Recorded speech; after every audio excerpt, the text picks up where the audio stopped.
So we'll wrap up DUI and we're going to move on to a couple more, a couple more subjects. We'll cover some more questions. But one of the biggest fears in DUI is like, well, am I going to ever drive again? And are you going to can I possibly get off from this being charged with a DUI? So how do I get back on the road? And am I ever going to get back on the road? It's a big question. Yeah, so it's funny. Our wives have to hear us on the phone talking to prospective clients all the time. So this is the infamous DWI is 2 cases in one. You've got the license side, and then you've got your criminal charge of driving, right? While intoxicated. Your case will diverge to one road or the other, depending on whether or not they collect blood, breath, or urine. So they collect blood, breath, or urine. Then you're challenging that, and you're looking at typically for first offense, 30 days hard, 90 days soft suspension. If you refuse on a first offense, typically we're able to save a license from ever being suspended. Wow, another reason: shut up and don't take the test. 100%. I love that. Now felonies. You talk about felonies. Murder cases and such too. So, one of the really important questions is in this that I was wondering too. There's some kind of 3-strike rule in Missouri. What is that? Well, that actually deals more at the federal level. Oh, it does. It does. I'll start with this basic premise. On a felony case, you have 5 classes, which is relatively new. We added an E class about 7 years ago or so. So we have E's up to 4 years, D's up to 7, C 3 to 10, a B felony 5 to 15, and then 10. So the letters you're saying are the class murder, of the first murder. degree murder is an A. Oh, okay. Most Okay. serious Highest level. E is your lowest level okay. felony, and again, that's why it's only up to 4 years. Whereas obviously on an A felony murder, your life, right. Which we define as 30 years in Missouri. So, we have 5 levels here in Missouri, and obviously you get up to an A, A's and B's are most serious of felonies. Obviously, I mean every felony is serious at the end of the day. Sure. But obviously the stakes change. Your sentencing ranges change. The higher level charged, the more likely you maybe go to trial. Your plea deals, I just had this conversation with a client. I said, on an A or B felony, your plea deal is probably going to be prison time in many cases. Much easier to roll the dice and say, let's go to trial on that versus, an E felony. More often than not, on those kind of cases, you're probably more looking at probation, unless there's a history with a client or, extenuating circumstances. But that's kind of a general rule. What do they take away from you when you get charged with it or convicted? Well, what's the difference? Charged, convicted, like what's... Well, I mean, when you're charged with a felony, then you have a pending case. You've been charged. You're innocent until proven guilty, of course. But the charge alone, and with technology these days, anyone can find it on the internet, and so it still handicaps people from employment and housing and things like that. Voting, gun rights, that's a big one. Wow, that's just charged. No, excuse me. That would be convicted. Okay, but that's what's at stake, is what I'm saying. Yeah. Again, E felony, although you're likely not to go to prison. I know we kind of alluded this earlier. It's that there's still other things than simply prison at stake. We have a lot of folks that big hunters. I mean, we live in Missouri. A lot of people want a gun to protect their house or their family, and those are concerns that we often deal with, even on a case where you're saying, listen, you're almost certainly not going to prison on this case. It's an E felony or whatever the case may be. But again, we have clients all the time. I'm an avid hunter. I mean, if that's your passion, that's a big thing. Yeah. I mean, I'm passionate about sports. If you said, hey, if you get convicted, you can't watch sports anymore, I mean, that would be a major deal. Yeah. These are things that are major parts of who they are. And so just simply it kind of underscores the importance that, hey, even it's not prison alone that we're talking about. Again, it's driving, it's in the DWI sense, it's voting rights, it's hunting, it's housing, that's a big one. Employment. Employment, obviously. A lot of clients that are charged with felonies typically lose their job. Just based on the charge. I mean, most employers want to see the case resolved, and they don't want an employee that they think may go to prison. We see that a lot. People losing employment. Just based on the charge alone, not an actual conviction. Oh wow. Yes. It's scary. Just to be charged with a felony already, it's scary. It seems like what to expect, right? You get charged, then so you find an attorney, then you have to get bond potentially.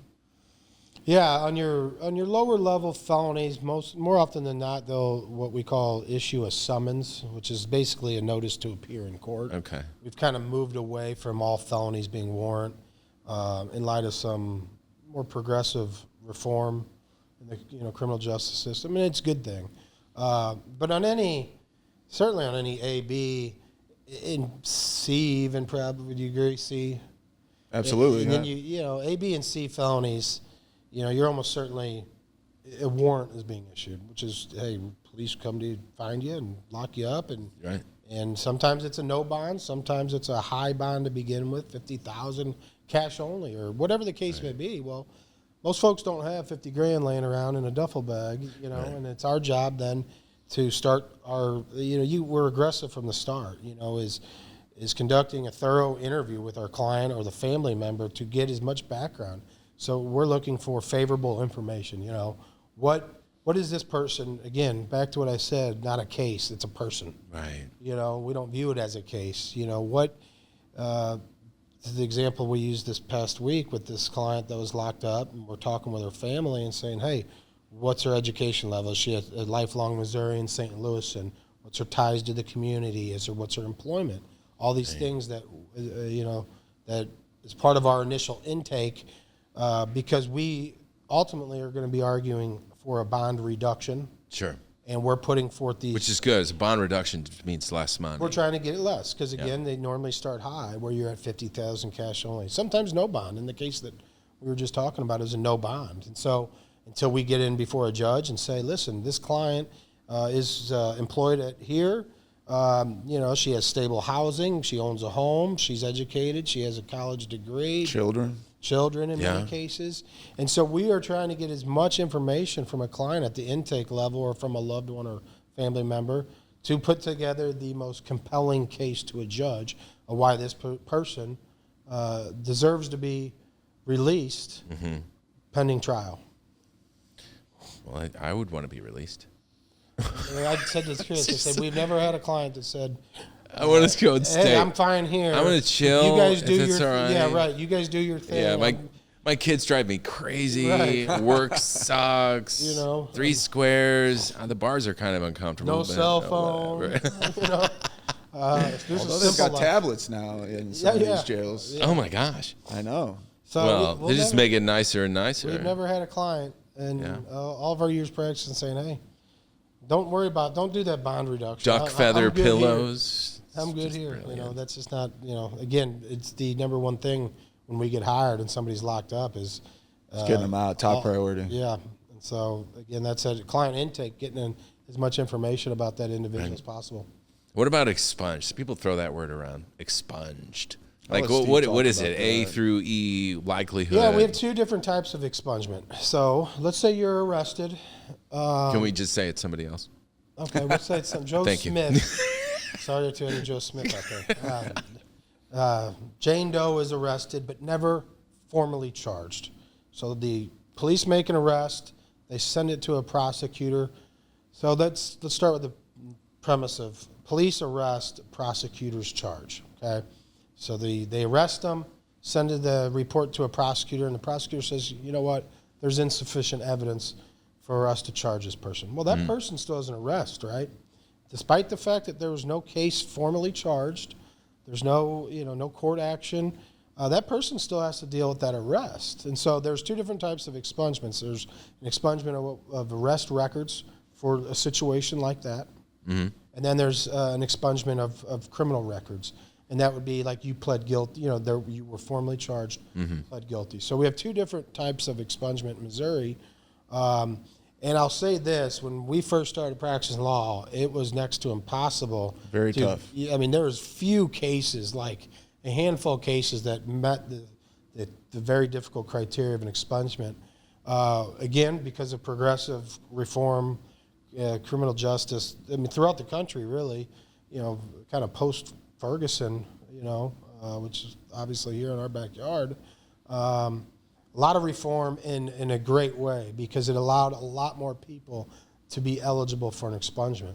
So I always tell people, if you have an old criminal charge, an old arrest, call us, and then we kind of do a screening to see if they meet the eligibility requirements. That's huge. Like, everybody out there watching this should be listening. If you've ever been charged or if you've ever... And a lot of people don't know it. And that's usually crazy. It crops up in the sense that they went and got a job. Someone ran a background check. Tried to sit for the nursing or get nursing license or whatever licensing, and that's typically we get the call because a lot of people don't know, and then there's a third. I should say this too. There's a third expungement statute solely for DWIs. Now that one, there's a 10-year wait period. Mm-hmm. The other ones are less stringent. So there's technically 3 different expungement statutes to pursue. A lot of people still don't know that. Yeah, you got that old college DWI that's, it's not really creating any issues right now for you. But you know what? If you ever get another one, that's still going to be fair game for a prosecutor to look at. Right. And you could be charged as what we call a prior offender. And a prosecutor would see this old, and if you have an old one, it probably in many situations doesn't create an issue. But it's best to get it expunged, wipe that clean from your record. Any record sucks. Yeah. Yeah, and everyone, you've got 4 types of records. You got a driving record, you got arrest record, a criminal record through NCIC, National Crime Information Center, and then you've got DFS, CPS, Child Protective Services. So everyone has 4 records. Expungement statutes have lightened up in Missouri, and Steve handles a lot of them, and it turns people's lives around and opens up a lot of doors. And like I said, I think the 2 most common mistakes are folks that go, well, my case was dismissed. As we get that a lot, my case was dismissed, it's off my record. In fact, I literally just had a client come in to sign her expungement paperwork today that we're about to file, and I had this very conversation with her. Well, my case was dismissed. I said, you still got to understand that arrest still occurred, right? You don't have a conviction on your permanent criminal background, right? But that arrest still occurred. I didn't know that. Yeah. I don't think many people. A lot of people don't. They think because the case was dismissed, I don't have to worry about it. And then again, it usually pops up when they get that job promotion, when they go, change careers, or want a background check to be a coach for their kids' t-ball team or rec center, and those pop up, and then they call us. Wow. That's big news. This expungement thing's really big news. It was huge. Like I said, the fact that it opened up, I couldn't even put a number on it, because prior to the changes in the Missouri law, very, very, very few people would qualify. And you get these calls, and I don't know, 1 out of every 20 calls might qualify. And now, when we get the calls, it's probably 50% or more. Oh, wow. That qualify. We do an initial screening on them, because we're not going to, of course, say, pay us and take their money. Oh, by the way, you're not qualified. So we'll do an initial screening, make sure they meet the statutory requirements. Mm-hmm. And then we, ultimately what we do is have a hearing before a judge. And this is a screening they should say yes to. This is a screening that we got a check mark. Exactly. And so, hey, yep, you made it. And there's some people that call us still, hey, I'm looking to expunge my old, homicide or something. Well, that's not expungement. I would say you're awfully nonchalant about, hey, I just want to expunge, I off this dude, so can you hook me up? Well, it's usually they're calling 30 years after Expunge the fact. cakes. So if you have an old criminal charge, an old arrest, it's probably worth exploring. Again, it's just a phone call to us to say, hey, you meet these qualifications. We can move forward. So that's important, like a murder charge or violence charge or whatever kinds of a class. So what's expungible? Like A, B, C, D, E? As a general rule, we have what we call dangerous felonies in Missouri.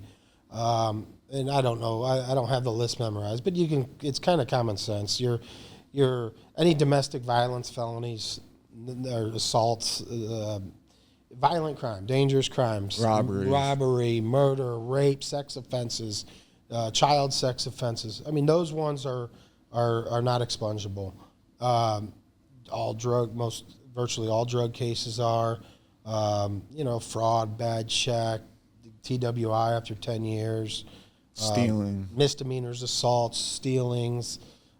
So we have this, as a general rule, dangerous felonies, and it's kind of common sense. Like, hey, can I go get my old child molestation charge? Yeah, no. Expunged? No. Yeah, no. That's not. Yeah, let's never change that rule. And that's fine, right? There's a registry for those folks. Right. So, and stay on it. Most of it's kind of common sense. Yeah, okay. But hard for people like me and many others that say, well, you guys are educated, you got experience, you got 10,000 cases, right? Been through it, around it, up and down it, and for us out there, we're like, I don't know what any of that means. That's why it's worth a call. Like I said, we could probably screen it within 10 minutes of talking to one of our lawyers, saying, ask the pertinent questions. Yeah, you don't meet the qualifications, or yes, you do. But worth a call. Of course. Yeah, ideally. Worth a call. It's worth a call. Sure. Because it could be, and it could very well, like you guys said, us change your life. Yeah, and there's no, we don't charge to protect screen you on the protect you from multiple offender type citations, and just because they're like, well, you did it before. The thing about it too is you don't know what you're doing in 5 years. Although your job now, or your current position or situation in life now, that old charge isn't doing anything. But all of a sudden, again, you get a new career opportunity, a new job. You have a child, and then you want to be a Boy Scout, Girl Scout leader. Well, now, that's going to crop up. It's a big deal. Issues, right?